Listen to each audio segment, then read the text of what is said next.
Hey there, everybody. Thomas Wood with Basecamp Trading. It is Friday, March 24th, and we're going to take a look at soybean meal and a naked trading setup.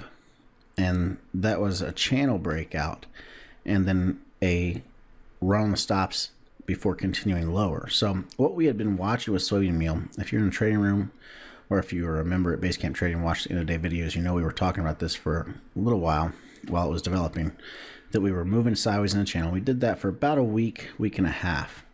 We had a nice range between resistance up at 331.7 and support down at 325.7.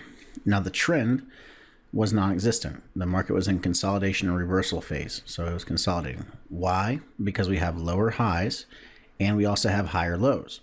Now that's not a bad thing. When you start seeing something like that happen, it means watch for it to break out. It's setting up to move. Well, we finally did break out here earlier this week, and then we bounced back up in the afternoon and shot way up here. Now, the thing about this, the reason you know this is around the stops is because it shot way up and then turned around and closed all the way back down here and left this really long wick to the upside.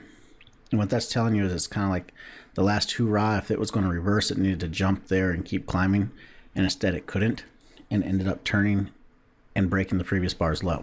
So the way you trade that is you sell the break the previous bar's low after that really long wick. So that means you'd be going short here with your stop above the previous bar's high.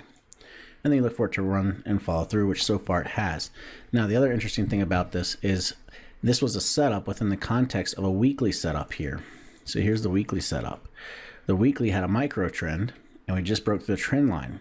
Now the next step for this to continue lower is we need to break through 315 support, but once we're through there, we should easily be able to come down and test the lows at 304. So be watching that. It looks really good to continue to push lower over the next couple of days. All right, that's all I have for you for today. Don't forget to click the button to subscribe. If you want to learn more about naked trading, there's also a link on the lower left-hand side of your screen that should pop up here that will direct you to a naked trading webinar. It's about an hour long. It will teach you all about how naked trading works. So that's it for today. Have a great weekend, and until next time, happy trading.